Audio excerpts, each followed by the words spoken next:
नमस्कार, आप देख रहे हैं आई इंडिया और मैं हूं पंकज सिंह गौर।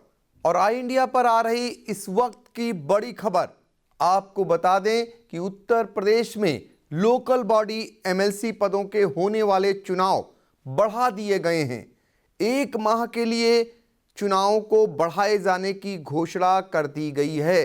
ये अहम जानकारी है क्योंकि सूबे में 36 पदों के लिए लोकल बॉडी एमएलसी पदों के लिए होने वाले चुनाव को लेकर नामांकन पत्रों की बिक्री भी शुरू हो चुकी थी।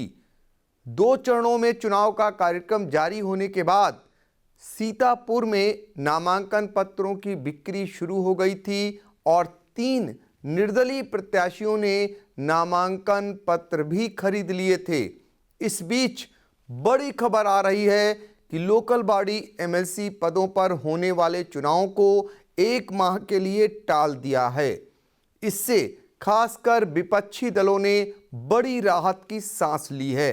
हालांकि जब विधानसभा चुनाव के बीच में एमएलसी पदों के चुनाव की घोषणा हुई और बाकायदा उसका कार्यक्रम जारी हुआ तो भारतीय जनता पार्टी की ओर से ही ये आवाज़ें उठने लगीं कि सरकार ने अपनी नैतिक तौर पर हार मान ली है।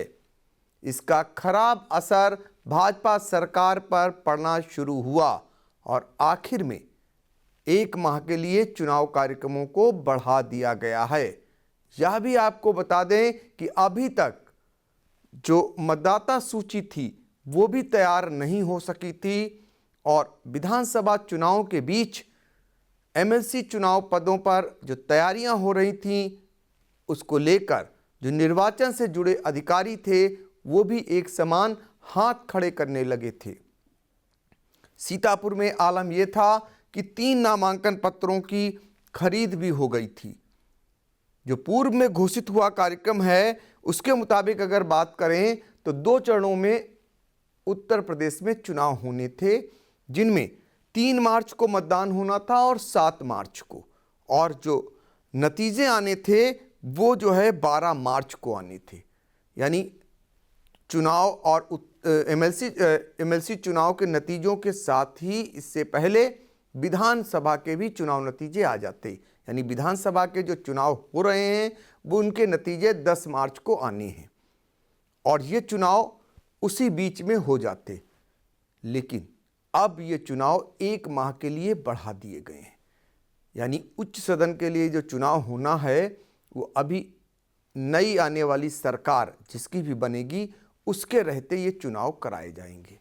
इस बीच एक बड़ी जानकारी और दे दें कि सीतापुर के एमएलसी यानी समाजवादी पार्टी के मौजूदा एमएलसी आनंद भदौरिया ने एक बयान भी दिया हुआ है कि उन्होंने पार्टी मुखिया अखिलेश यादव से सिफारिश की है कि सीतापुर में एमएलसी पद के लिए यादव बिरादरी से किसी को उम्मीदवार बनाया जाए और उसकी तैयारियां भी शुरू हो गई थीं। 2 नाम भी सामने आने लगे थे, एक पूर्व मंत्री कमलेश यादव का और एक भारतीय जनता पार्टी में जा चुके पार्टी के पूर्व विधायक रामपाल यादव का कि वो भी वापसी कर सकते हैं और एमएलसी का चुनाव लड़ सकते हैं।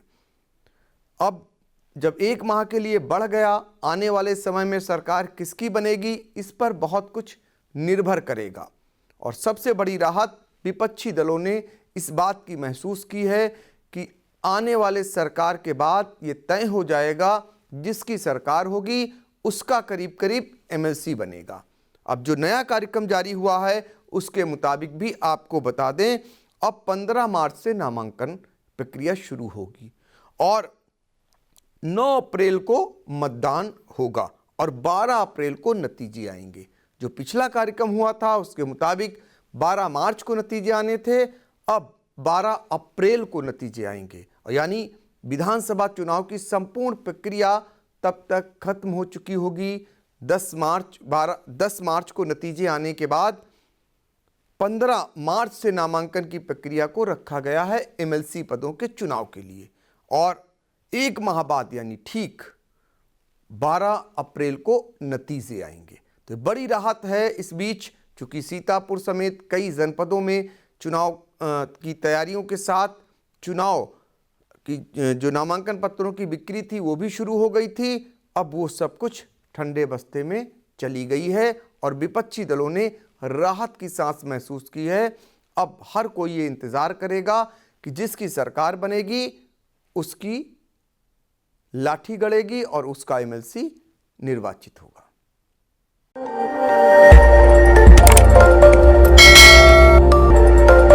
खबर आपकी, नजर हमारी।